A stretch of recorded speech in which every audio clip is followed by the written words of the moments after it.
تصور کن وسط خیابون وایسادی، یهو صدها نفر لخت و سوار دوچرخه از جلوت رد میشن. یکی روی بدنش رنگین کمون کشیده، یکی دیگه پشتش نوشته کمتر گاز بده بیشتر پدال بزن. اسم این حرکت دوچرخه سواری لخت جهانیه. ولی چرا؟ این فقط یه شعاف یا یه اعتراض جدیه؟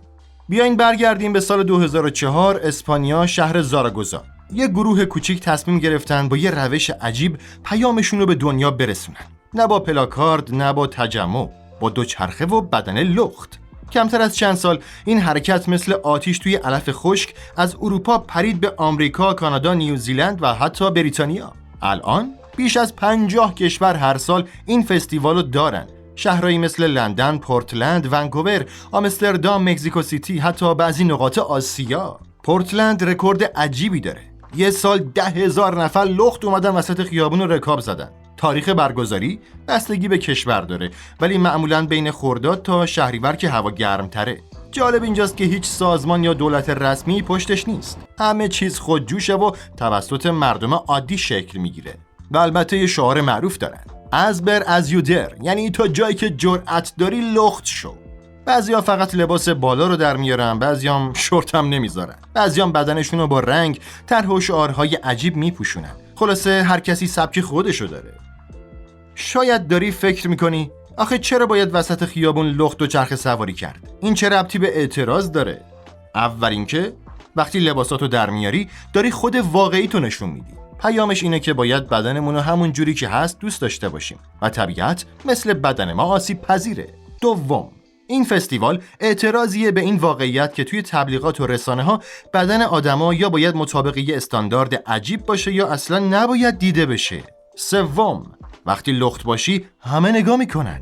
وسط خیابون که دیگه هیچ کس نمیتونه بی تفاوت رد بشه. این یه استراتژیه، چون پیامی که دیده نشه شنیده هم نمیشه. این حرکت میخواد توجه رو به خودش جلب کنه، باعث بشه مردم وایسن عکس بگیرن، بعد برن گوگل کنن ببینن داستان چیه. سازمان دهنده ها خودشون میگن ما لخت نمیشیم چون لختی باحاله، ما لخت میشیم چون دنیا فقط وقتی بهمون توجه میکنه که لخت باشیم.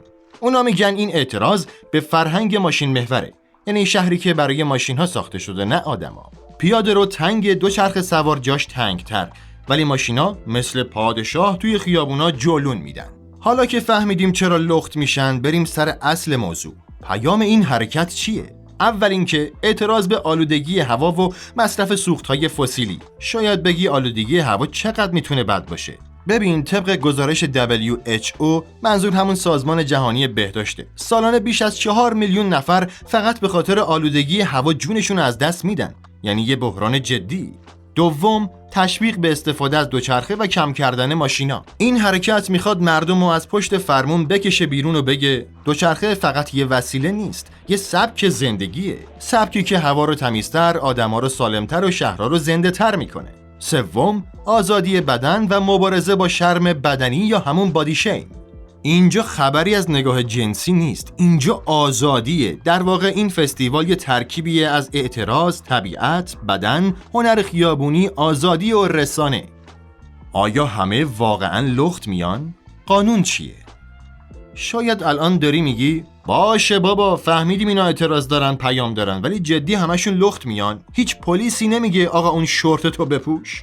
خب همه چیز بستگی داره به این که این فستیوال کجا برگزار میشه. قانونا درباره برهنگی توی فضای عمومی توی هر کشور فرق میکنه. مثلا توی شهرهایی مثل پورتلند آمریکا یا لندن اکثر شرکت کننده ها واقعا کاملا لخت میان، هیچی نمیپوشن، فقط بدنشونو با رنگ، تتوی موقت یا شعارهای محیط زیستی میپوشونن. یه نفر پشتش نوشته بود less gas more ass، یعنی بنزین کمتر باسن بیشتر. اما توی کشورهایی مثل ژاپن یا بعضی شهرهای آلمان قانون سختگیرانه تره. مثلا ممکنه فقط تابلس باشه یا بدن باید تا حدی پوشیده باشه. معمولا از قبل میگن چی مجازه چی نه. یه نکته مهمم اینه که برای جلوگیری از سوء استفاده قوانین خاصی هست. مثلا ممنوعیت فیلمبرداری بدون اجازه و برخورد پلیس با مزاحمت‌های جنسی. جالبتر اینه که شرکت کننده ها خودشون مراقبن که این فضا امن و محترم بمونه، نه اینکه وسط خیابون همه با نگاه‌های بد به هم زل بزنن، بلکه یه جور حمایت جمعیه. خلاصه توی این فستیوال لخت بودن انتخاب نه اجبار. واکنش مردم عادی چطوره؟ حالا سوال مهم، وقتی مردم عادی میبینن صدها نفر لخت توی خیابون رکاب میزنن چی فکر میکنن؟ اونایی که اومدن برن خرید یا با سگشون پیاده روی کنن شوکه نمیشن؟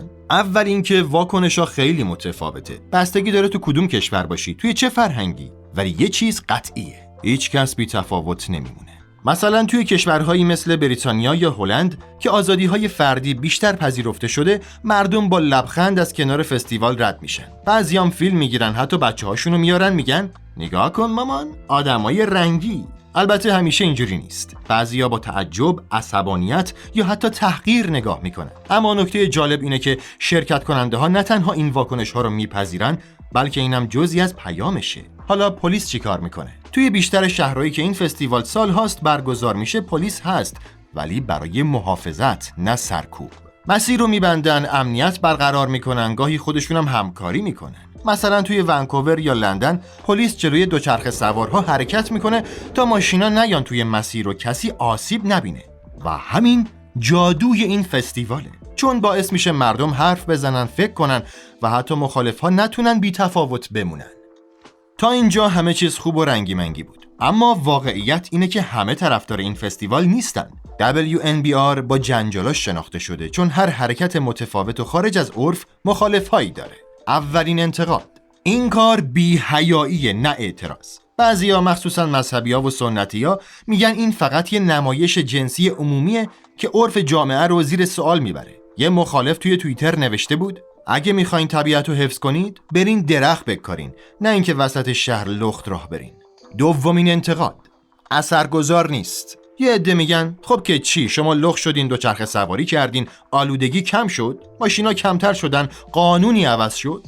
میگن این فقط یه شو و اعتراض نمادینه، باید رفت و با مسئولها جلسه گذاشت و کمپین واقعی رو انداخت. سومین نگرانی: سوء استفاده تصویری و جنسی. توی فضای اینترنت و اجتماع ممکنه عده‌ای سوء استفاده کنن، فیلم بگیرن یا مزاحمت ایجاد کنن. با اینکه قوانین سفت و سختی هست مثل فیلم برداری فقط با رضایت، برخورد با رفتار غیر محترمانه و مزاحمت، اما احتمال سوء استفاده همیشه هست، چون برهنگی در مکان عمومی حساسه. خب حالا نوبت توه.